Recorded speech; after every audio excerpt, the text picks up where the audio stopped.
How's it doing, folks, and welcome to the halfway mark, our 15th video in the 31 days of Yu-Gi-Oh! Christmas. Thank you once again for joining me, and I'll be your host, the Black Viking. Today, we are going to be opening a few packs, about 5 packs, of Raging Tempest. And if we quickly go to the Advent Calendar corkboard, we'll see that most of our stuff has already been opened. So we only have a couple more rows left to go. So first, we will open this one pack of Raging Tempest, and then I have another 4 that are off to the side, and we will go from there. Of course, also, next episode, so tomorrow, we will be continuing on with our mini-series within a mini-series with, once again, the OTS pack 19. So let's see what we're able to pull from our Raging Tempest.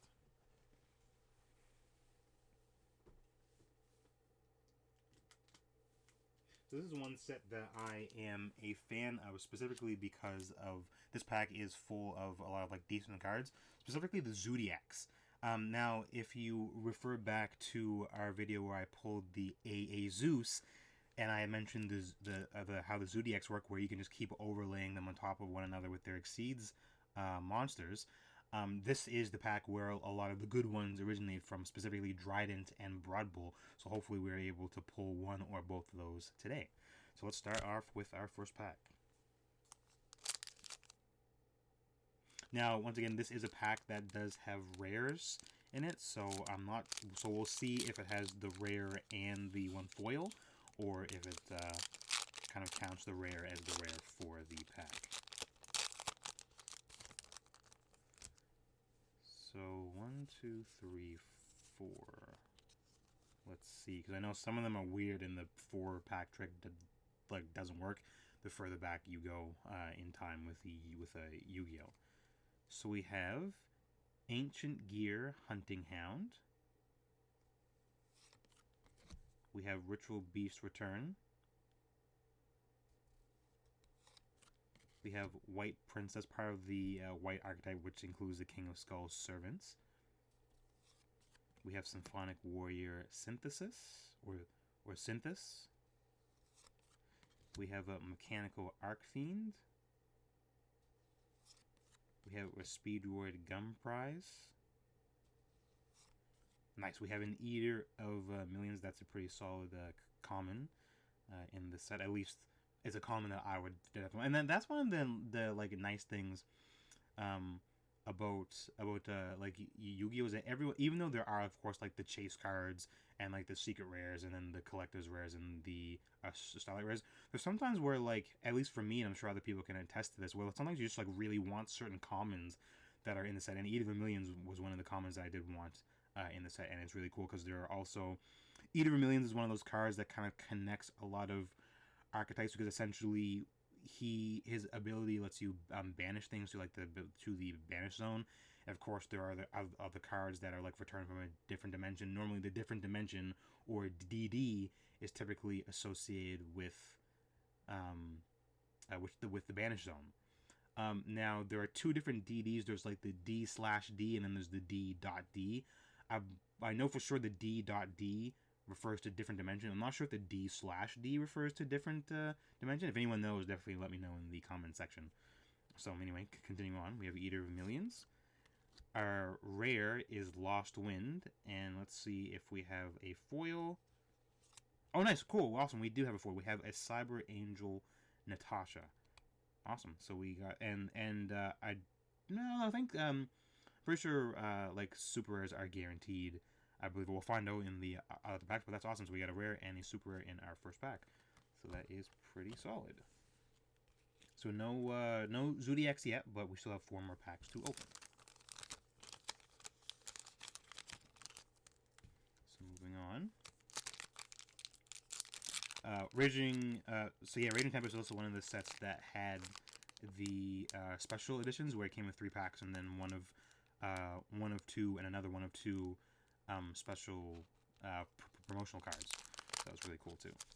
And I had picked some of those up in the past as well. Now I do happen to have a Zoodiac Broad Bull, but I was able to, I believe it was in the 2017 Mega Packs that I was able to pull him.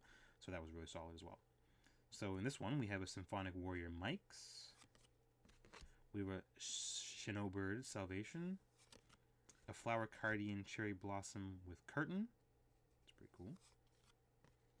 And also this has the spy archetype. So we have spy with spirals. So we have Spiral Tough, which is really cool, and that was one of the archetypes that achieves tier 0 status. So that was those are kind of like chase cards ish, even if just for nostalgia. They're no longer tier 0 now because they've got some significant bans that cause significant hits to their consistency. Oh, I forgot to do the pack trick with this. So our super rare is Dragon Collar Magician. Then we have Super Soldier Synthesis, which is some BLS or Blackluster Soldier support. We have Zoodiac Combo. We have Snowbird Pigeon. And we have Snowbird Calling. One of the crazy things, if you'll notice the artwork on Zoodiac Combo, is that the Zoodiacs are fighting True King Lysojim. Or I believe that's how you pronounce it. So the Zoodiacs do, like, a lot of stories kind of overlap sometimes too. So if you really look, the cards really tell a story, and sometimes the story spans over multiple releases. So that was something that really cool that I really liked about Yu-Gi-Oh as well. That the card artwork tells a lot about the stories of the cards in Yu-Gi-Oh. But yeah, so let's put these to the front and then move on to our next pack. So far, 2 rares, 2 super rares. Let's see if we can pull an ultra or a secret potentially, or even the face card would be a nice pull as well. So we have, let that focus a bit, another Symphonic Warrior Mike's, Snowbird Salvation, Flower Cardian Cherry Blossom with Curtain,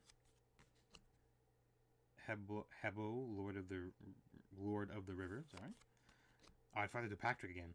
So we have an Ancient Gear Reborn, and then so that's our rare. That's going to be our other rarity. So we have another White Princess. We have Symphonic Warrior Synthesis, Perform Propel, Handstand the Coon, and ooh, we got a secret rare Foolish Burial Goods. Not bad at all. I have to double check. I'm not sure if I had already pulled this, but if I didn't, that is a super solid pull. What it does is you can send 1 spell and trap card from your deck to the graveyard. You can only activate 1 Foolish Burial Goods per turn. So this is, of course, so Foolish Burial allows you to put monsters into the graveyard. Foolish Burial Goods allows you to put spells and traps. And then, of course, there are other, like, burial type cards, and even those kind of tell a story. So, like, it's like the Foolish Burial kind of like archetype story of cards. So that's actually really cool. And this is also a secret on top of that. So that's awesome. Also wasn't a guaranteed pull. Super happy with that. Awesome. Still looking for those Zoodiacs or even the Spirals. So let's see. We have 2 more packs. Let's see if we can pull something nice out of them.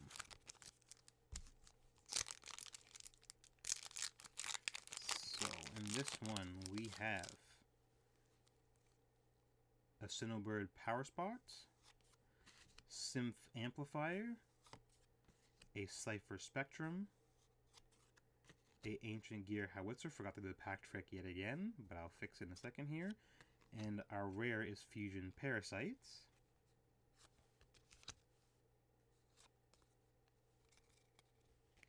And our next is Speedroid Horse Stilts, Rocket Hand, not to be confused with Rocket Man. We have Apprentice Piper, and our foil is an Exceeds monster, it seems, and it is a Heavy Armored Train Iron Wolf. Not bad. I have a very good friend of mine who really loves trains, so he'll be interested in this card. So that's also not bad. So another super rare. Train to be, and there actually is a train. I don't think it's a known archetype. Like there's no cards that specifically like, oh, if you have a train monster, but like kind of like in terms of the artwork, there is a train archetype as well. And that, of course, is one of the cards. Then in our final pack, which I will not forget to do the pack trick. 1, 2, 3, 4. We have a Reincarnation, a Machine Angel Absolute Ritual, a Light Sworn Judgment, another Symphonic Warrior Synthesis, a Cyber 2/2 Bond. If anyone watched the GX, not that she used this card, but it's card part of the same archetype that Alexis Rhodes used with her kind of Cyber Dancer monsters, which was pretty cool. Did we get 2 of these? Okay, maybe not. So a Cinderbird Power Spot, a Simp Amplifier. Our rare is a Spiritual Beast Tamer Winda.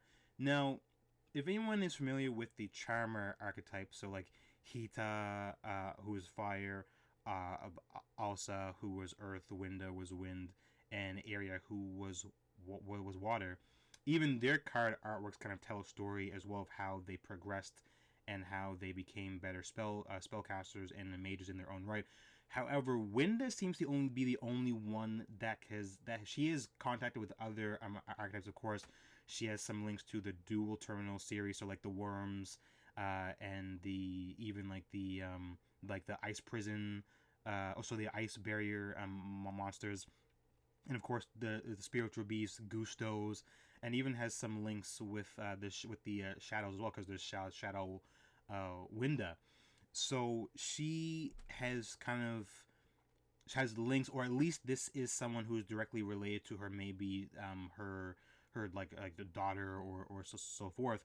But she has links that go beyond just her archetype of the Charmers, which is really cool, and it tells a really awesome story. And the dual terminal lore, definitely look it up. It's it's amazing. It's some really good stuff.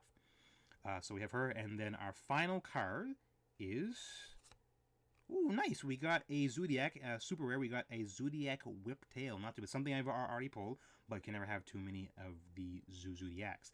And of course, the Zoodiacs are based off of the Chinese Zodiac monster. So I believe there is one monster for every animal in the Chinese zodiac. So that's a really cool kind of thing.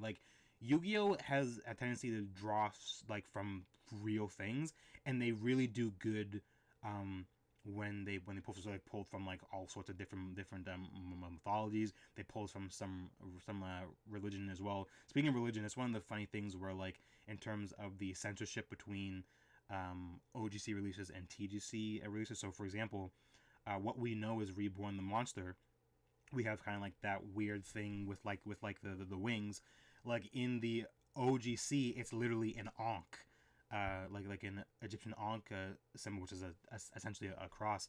But I guess they felt that for North American audiences that was too religious, so then they censored it to what we currently know of today.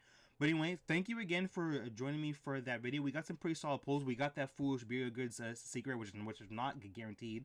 So that was an amazing pull. Of course, continue to believe in the heart of the cards, and I hope you join me in our next episode tomorrow. And until then, have a good night, folks, and I will see you next turn.